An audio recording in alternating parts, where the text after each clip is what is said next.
Welcome, everybody, to the American Space Museum as we stay curious with you today. I'm Marquette, and today we're going to talk a little bit about, has the romance of the stars been robbed from us? I question that it has on this Valentine's Day 2024. Hope everybody's got a lot of the goodies like I got here. Marty walked into our studio and said, "Did you get me some of these things?" Marty and I all got a lot of sweets and stuff. I said, "Marty, I love you, buddy, but I ain't buying you candy, okay?" And that's my buddy Marty Winkle on the board there. We've done 491 episodes today, and we're going to celebrate our 1000th episode on February 29th, Leap Day. That's a Thursday. Technically, our 1000th episode is February 27th, but because of the uniqueness of a leap day, we're going to have a special program to celebrate our benchmark 1000 episodes of bringing you this program Monday through Friday since March 23rd, 2020, born out of the pandemic. And Marty, you've been behind the board, and you and I have fussed and argued like brothers a couple times. You and I've missed, I think I've missed about 10, and you probably missed about 10 of those episodes. And we thank Bart Martindale for pinch hitting a couple times. But it's truly an amazing thing that we're going to celebrate this outreach we call Stay Curious. So today, like I said, I'm going to talk about, has the romance of the night been robbed from us? In a little Valentine soliloquy at the end of our program here. So let's just crank it up there. And I love the old-timey Valentine's cards. Certainly takes me back to my childhood in the 60s when you would be buying them and passing them out to your special so-called girlfriend in junior high school and so forth. You have me, and that means all of you out there have me floating in space for your Valentine this year. I'm the luckiest guy in this building every day as I'm able to live my dream talking about space to you all and posting on Facebook and involved with some of the programs that we do here, like our Space Memorabilia show coming up Saturday. I didn't put a mem in that for there, but we do have a Space Memorabilia show for you all you locals here Saturday. We also, here's our beautiful, iconic Gemini Park with the iconic 2 up there. Soon to be connected with a bridge. If you can see right there is the vehicle assembly building on this beautiful day when I took this picture. And there's a bridge going across there. About behind that tree is where it's going to connect from the Mercury area over there. Long overdue. But this is to remind you all that we are a humble and proud nonprofit and need bushel baskets full of $100 bills to keep this place sustained. Many of you asked about giving money on our YouTube channel. While the YouTube channel is live, like you're seeing me today, you can't see the Give Thanks button. But after it, go to yesterday's show, and you'll see a little button there that says it's got a dollar sign and I think a heart. And there's a scale there, and there's astronaut Winston Scott telling you how to give us $20. The next scale might be 40, all the way up to $500 there will go to us, I think, via PayPal. So thank you, Winston, for always promoting the American Space Museum. Saw him last night at an event when they were going to launch this spacecraft, but it got put on, postponed till tonight. This, is, of course, is the Intuitive Machines Odyssey, the lunar lander that's got several ride shares on it, and we hope that they can get that off tonight. And here's a wishful love shot of the moon, hoping that we can happen that tonight about 1:05 a.m. Marty, you have a comment or question over there? We have a comment. We have a comment from Jesse. Jesse says, "Love you, Daddy. Valentine reminds me of the Winter Star Party." Oh, thank you. That's my daughter, Jessica. I love you too, honey. Yes, we went to the Winter Star Party when she was young several times down there. And it's going on right now, a wonderful stargazing event at just Big Pine Keys where it's at there. So thank you, Jesse, for watching. And my granddaughters, McKinley and Macy, hope they're watching too. And hope you enjoy this. And can't wait to get home and get that package that's waiting for me, Jessica. So thank you for chiming in there. So we got the love for the intuitive machines going off today. Dave Stange, who loves our program and our A-lister. Marty, he sent me this cute cartoon here. Not cartoon, cute card. The Valentine's card. The future would appear so fine if you would be my Valentine. And that is super cute there. Thank you so much for that one there. And the retro, old-timey, whatever you want to call it, love the graphics there. It's just, what we did. You go around in school and accumulate as many Valentines as you could. And there was always a Valentine king and queen party, that sort of stuff going on.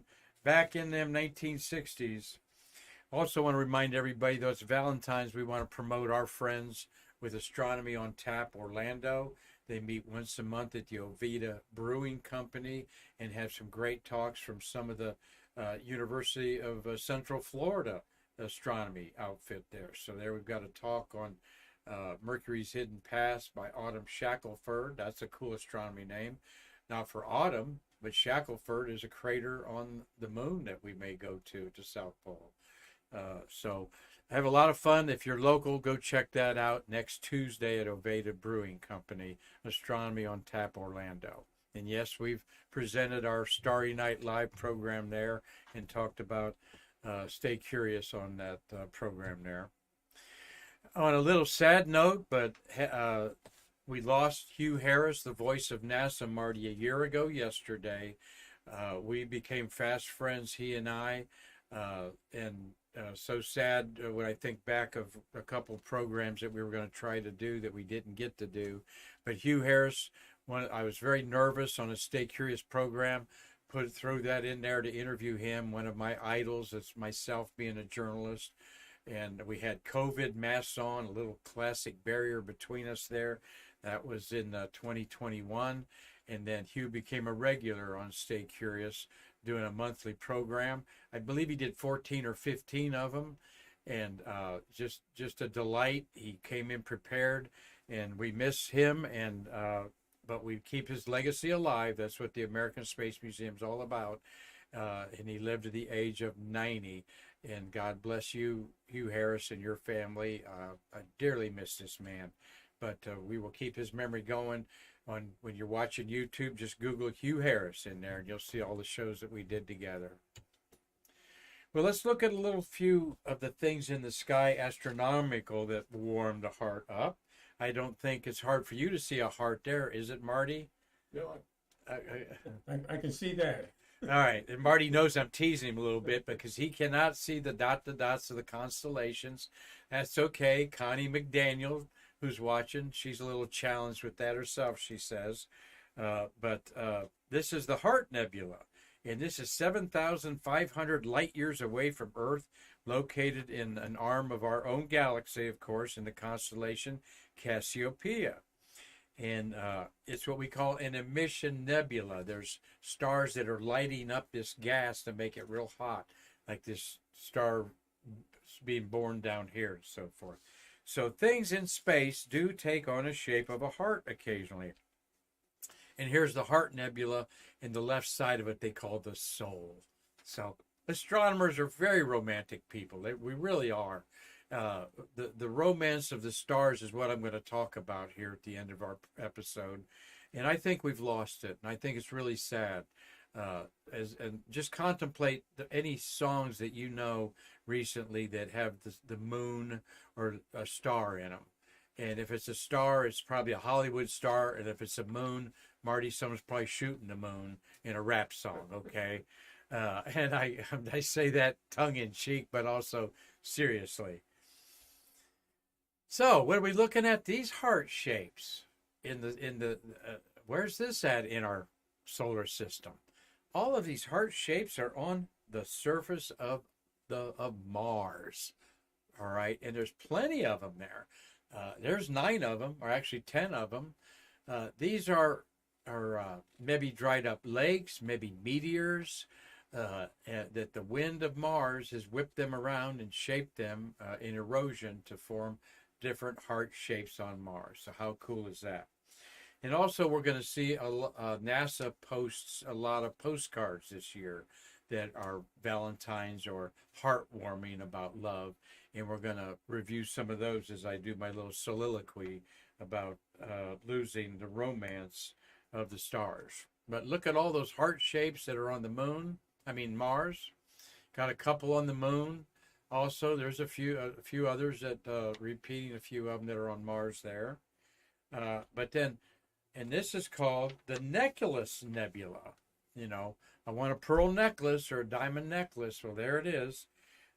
This is fairly close. It's far away, 15,000 light years away, meaning that the light we're looking at left this object 15,000 years ago, and traveling at 6 trillion miles a year, it finally reaches our eyes 15,000 years later.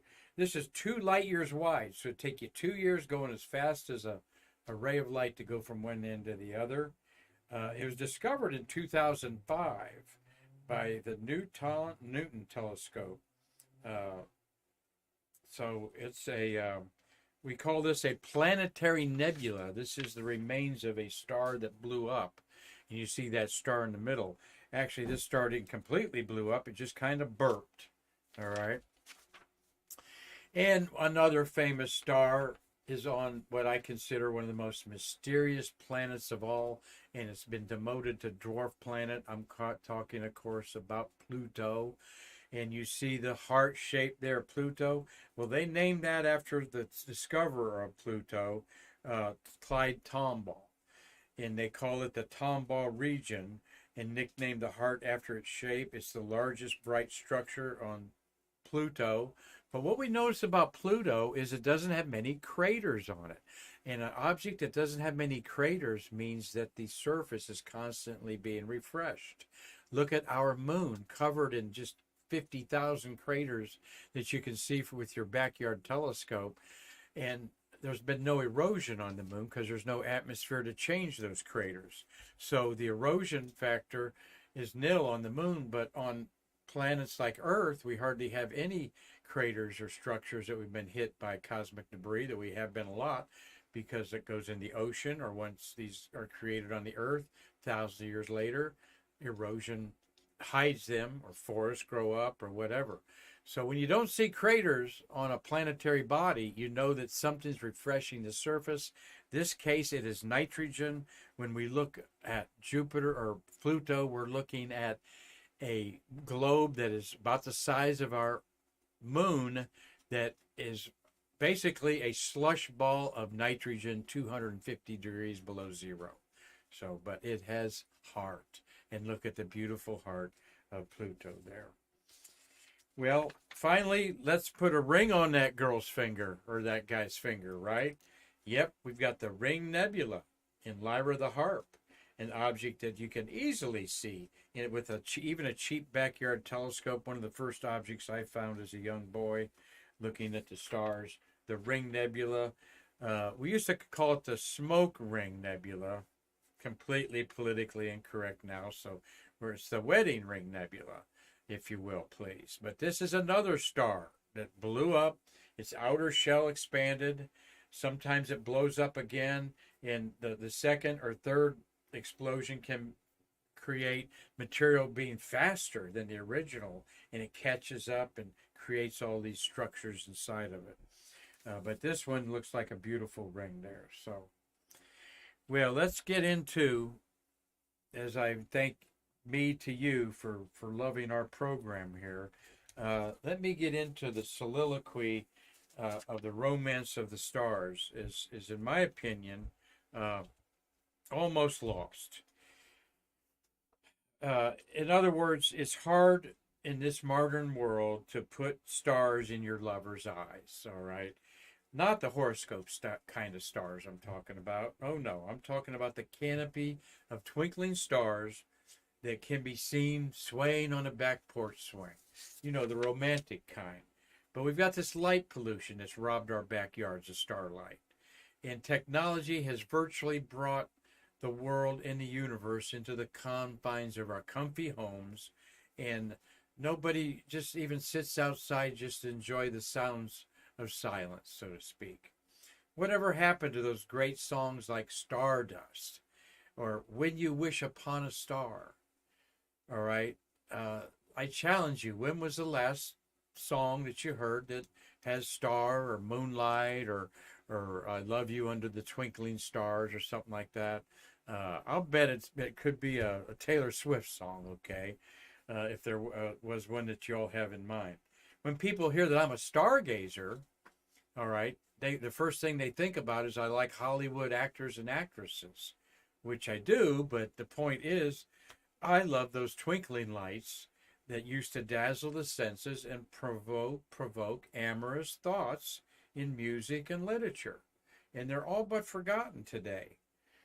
Let me remind you, twinkle, twinkle, little star, how I wonder what you are, up above the world so high, like a diamond in the sky.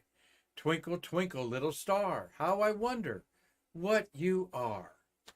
Well, this was a familiar melody from the 18th century, the 1700s French nursery rhyme, all right?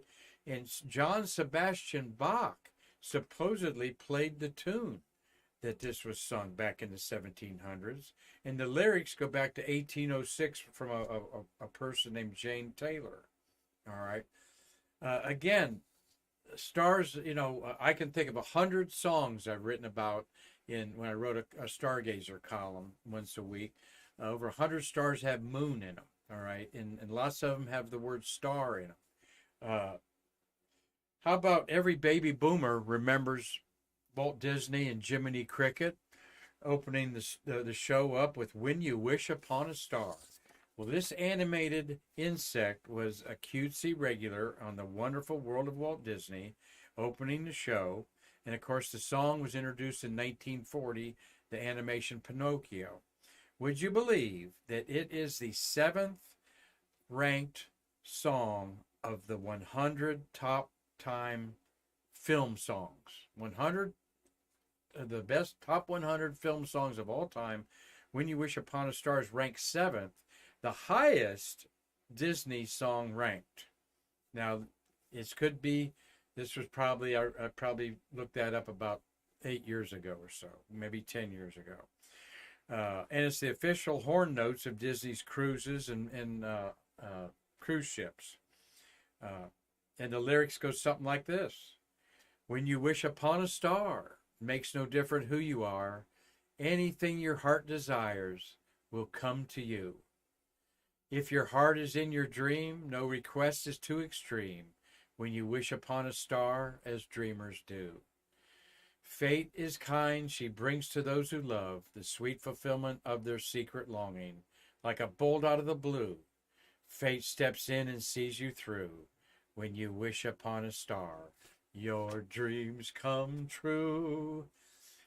Yep, I just hit a few notes there, Marty.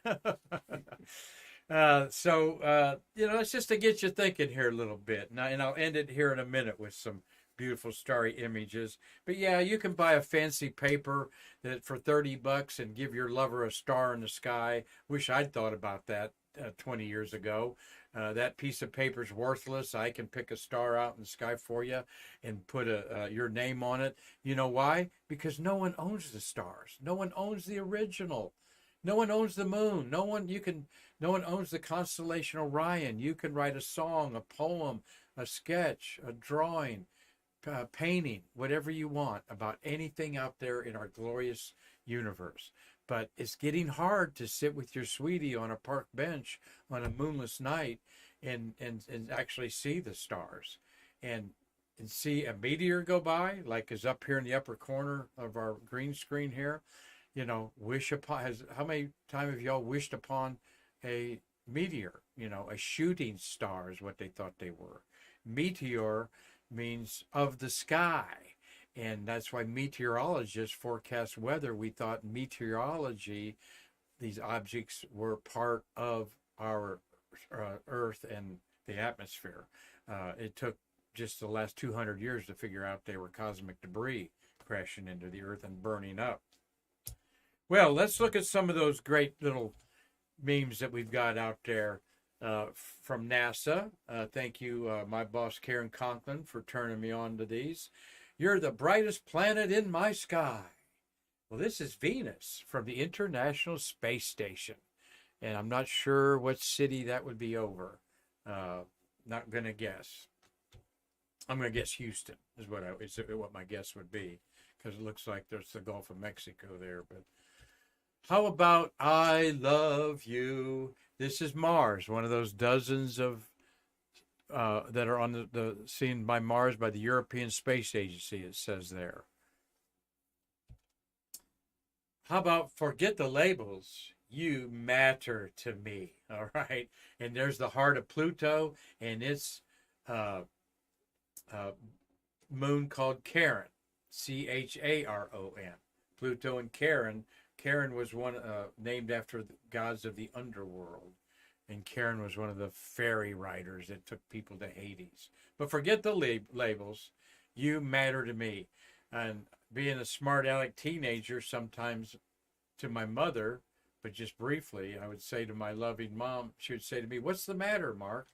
And I would say, "Mom, everything's matter, molecules and atoms."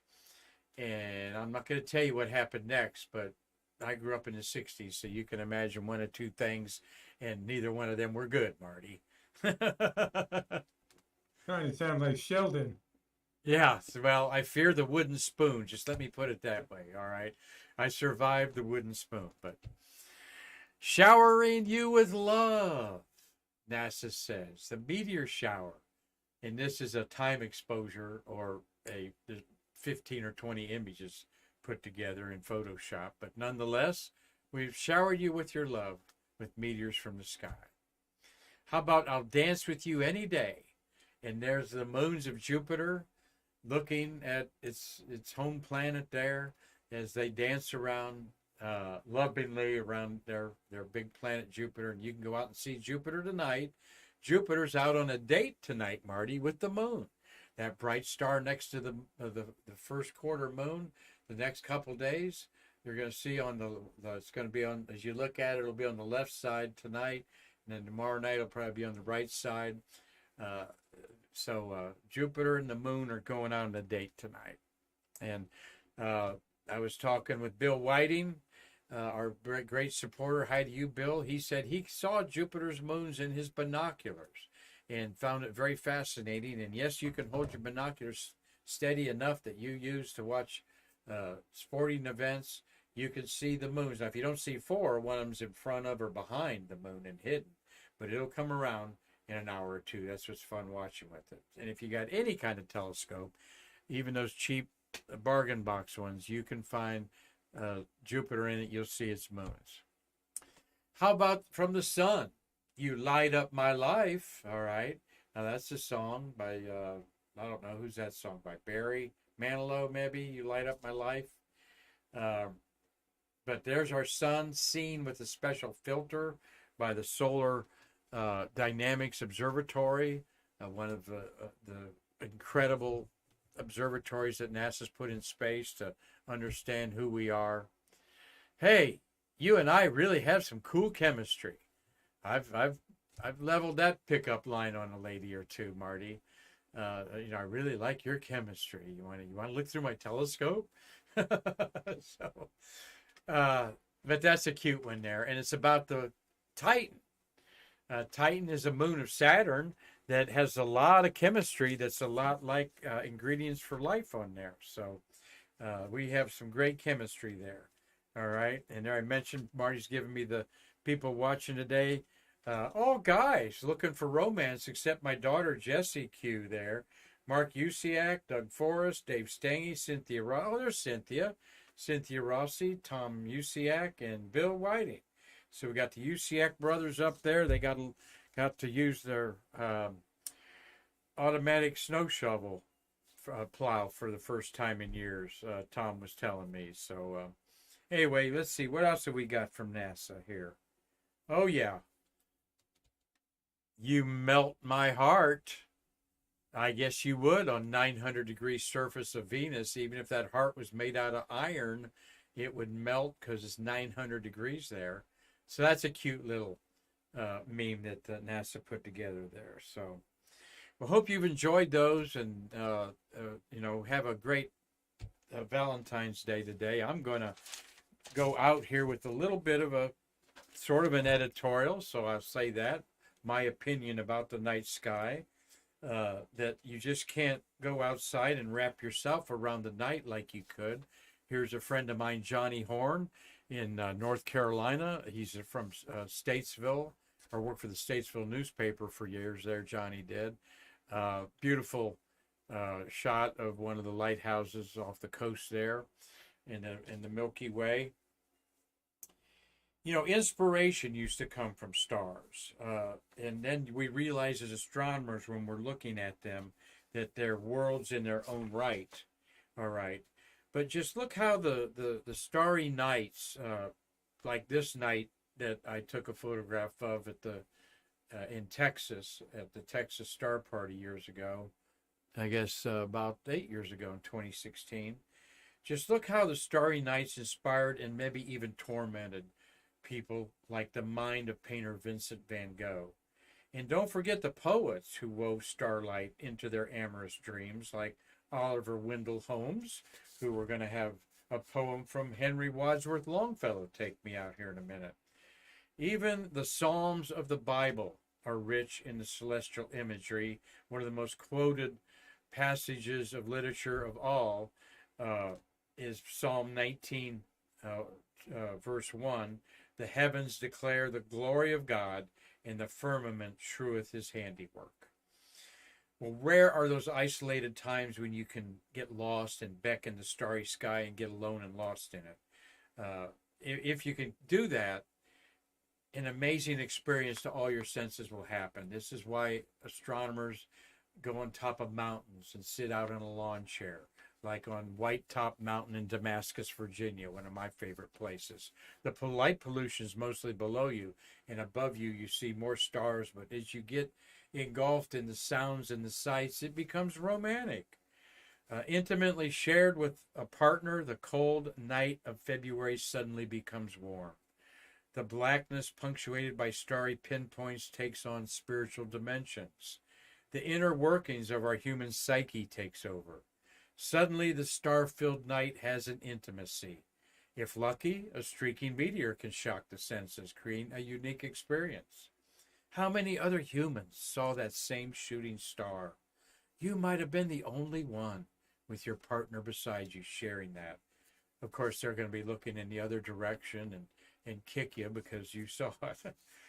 But make that wish upon that shooting star. The romance of the stars may be losing its grip in the hearts of today's lovers, but you can recapture that magic any clear night. Just open your eyes, touch the cosmos with your heart and mind. Just be bold enough that next clear, cold night to venture outside for a half hour or so, bundled up but embracing the night like never before. And just sit there and wonder. And if something stirs within, something that makes you wonder about those twinkling stars, then you've connected with the cosmos in a way that most people don't. Well, finally, this little poem from Henry Wadsworth Longfellow, 1870. All right, 250 years ago. Very famous little segment of his poem. I heard the trailing garments of the night sweep through her marble halls. I saw her sable skirts all fringed with light from the celestial walls. I felt her presence by its spell of might stoop over me from above. The calm, majestic presence of the night as of the one I love. So, I'm Marquette saying that I love all of you on this Valentine's Day for what you've done for our museum to stay curious and be fans of what we consider the best little nonprofit museum in the world. So we mean that sincerely. Marty, thank you for a great Streamlabs job. Any comments? Nope, we're good. All right. Well, until next time, y'all get out under the starry realm tonight. Even if it's cloudy, you're going to see the moon up there breaking in between the clouds. Stir up a little romance. Hold your lover's hand under the stars and the moon and experience just a little bit of that celestial magic. And then come and tell me all about it in our museum, because I'm Marquette and I can't wait to see you again to bridge the space between us.